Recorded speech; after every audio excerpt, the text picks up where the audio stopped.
À propos de la nourriture, je suis une foodie. Je suis une foodie. Foodie? Foodie, oui. J'adore manger. Donc, pendant les prises, j'évite, mais quand je suis en pause, oui, je me goinfre de nourriture. Mais je suis aussi une amoureuse des animaux. Donc c'est pour ça que vous les mangez. Non. Non, pas vraiment. Quand je vois des incidents, Non, les gens disent « j'adore la nourriture ». Donc vous aimez les animaux, donc vous les mettez dans la nourriture. Non, j'ai essayé bien des fois. Ok, il faut que j'arrête de manger non-veg. Ça aussi j'ai essayé, donc je suis resté à l'écart du non-végétarien une semaine ou 10 jours, mais dès que je vois quelqu'un manger du non-végétarien, je suis comme... Ok, le mois prochain. Je ne sais pas comment me sortir de là. Bien sûr, j'ai moi-même 2 animaux de compagnie chez moi. Et je ne sais pas, que dites-vous de tout ça, vous, Sadhguru? Ce non-végétarien et ne pas manger non-végétarien. Quand prévoyez-vous de manger vos animaux? Non, non, non, ils sont comme mes bébés. C'est ce qu'ils disent. J'ai moi-même vu des gens parler très gentiment aux poulets, et la semaine d'après, ils vont les manger.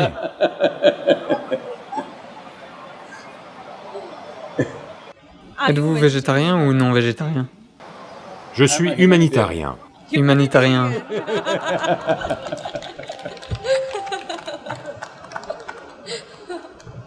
Voyez, aujourd'hui, il y a de nombreuses études pour montrer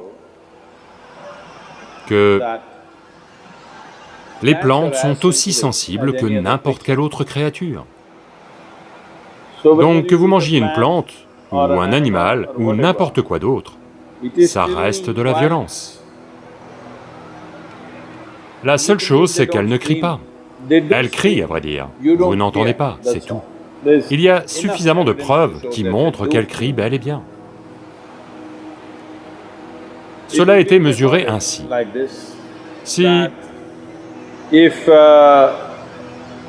disons, qu'un animal arrive, voyez, parmi les arbres, disons qu'il y a 1000 ou 10 000 arbres ici. Disons qu'un éléphant arrive et commence à manger les feuilles de l'arbre.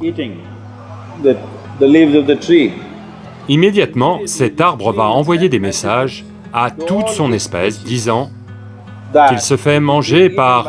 peu importe, je ne sais pas s'il va reconnaître un éléphant ou non, mais qu'il se fait manger comme ça. Et en quelques minutes, si l'éléphant va sur les autres arbres, ils auront tous produit une certaine quantité de poison dans leurs feuilles. Lorsque l'éléphant va essayer de les manger, elles auront un goût amer et seront toxiques, donc il ne va pas les toucher. Donc c'est le niveau de sensibilité qu'il y a entre eux. Donc que vous cueilliez un fruit ou un légume, ou que vous découpiez un animal et le mangiez, tout est cruel. C'est juste qu'on doit le faire avec une certaine sensibilité, uniquement dans la mesure où c'est nécessaire. Vous devriez abandonner cette idée d'être une foodie. On mange tous de la nourriture, on doit manger de la nourriture, autrement, ça va être cruel pour celui-ci. Mais devenir identifié à la nourriture, ce n'est pas bon, parce que ça veut dire qu'on va se goinfrer, on ne va pas juste se nourrir. On a le droit de se nourrir. En tant que vie, on a le droit de se nourrir, parce que c'est comme ça qu'est le cycle alimentaire, dans le monde. Mais on n'a pas le droit de gratuitement prendre une autre vie juste pour le plaisir. On n'a aucun droit de faire ça. On a tout à fait le droit de nourrir cette vie, mais on n'a aucun droit de prendre du plaisir à prendre une autre vie. Donc, ne vous appelez pas une foodie, parce que la nourriture ne doit jamais devenir l'identité. Pour survivre, pour se nourrir, on va manger tout ce qu'on doit manger en fonction de l'instant. Merci. Merci, Sadhguru.